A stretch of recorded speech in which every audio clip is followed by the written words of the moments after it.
Jury selection is scheduled to get underway today in the Ross Harris murder trial. Harris is the Cobb County father accused of leaving his toddler son Cooper in a hot car to die. And this is a case that, of course, has received a lot of national, even international attention. And we're pleased to have longtime criminal defense attorney Pate here to help us break it down. Mr. Pate, we appreciate you coming in. Absolutely. All right, so jury selection begins today. Take us through a little bit of this process and maybe what both sides are looking for as you try to find an impartial jury on a case that's received so much attention already. Yeah, that's going to be very difficult, Buck. I mean, in a normal criminal case, you bring in about 40 people, you question them about, do you know anything about the case? Do you have any relationship with either side?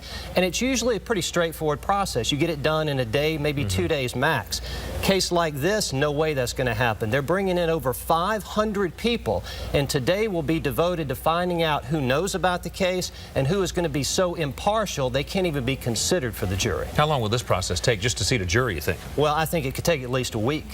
Judge Staley is going to be meticulous about going through all of the questions. The lawyers will have an opportunity each side to question the potential jurors, but I think the biggest challenge is finding enough people to be qualified who haven't already made up their minds about the case. Yeah, certainly everyone's heard about it, but maybe they haven't made up their minds yet. Let's talk about, as we move forward, what are the biggest challenges in this case when you look at both sides? Well, from the defense, I think the biggest challenge is the evidence of the sexting that's going to come in. Now, we know those charges are going to be tried separately. It's a separate indictment, but Judge Staley has already said, I'm going to allow the state to introduce that evidence. That's incredibly prejudicial evidence, because even if you believe it was a mistake, he made the mistake while he's sexting underage girls. So I think that's devastating. The defense is going to have to hit that hard from the very beginning and try to neutralize it if possible.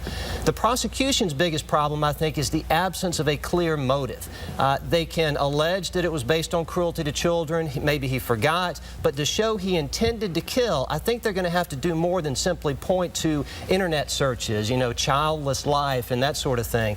The evidence of him being mean, rude, cruel to his child, I think is missing if you look back beyond that day. You know, I think a case such as this would have received huge attention in any era, but when we talk about in this age of social media and Twitter and Facebook, and I mean, how has that played into kind of where we are today and where we go forward, as far as, of course, the jury will have to, you know, not be involved in social media at all? Right, and that'll be a challenge for the judge. I mean, in some cases like this, you see the jury completely sequestered. I mean, we're going to put you in a hotel, we're going to give you your meals, you can't go home, you can't watch TV. I don't think that's going to happen in this case, but it will be a challenge to keep the jury away, not just from the television, but also from social media, from their cell phones, from their family, from friends, anyone who's going to want to talk to them about this case. So it's up to the judge, and every day she will check with the jury. Have you talked to anybody about the case? Have you looked at the news?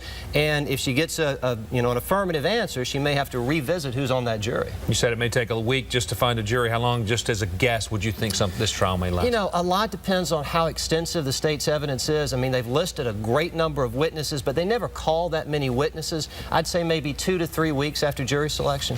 All right, it's going to be an interesting time. Yes, no doubt. Mr. Pate, we appreciate you coming in today and helping us break it down.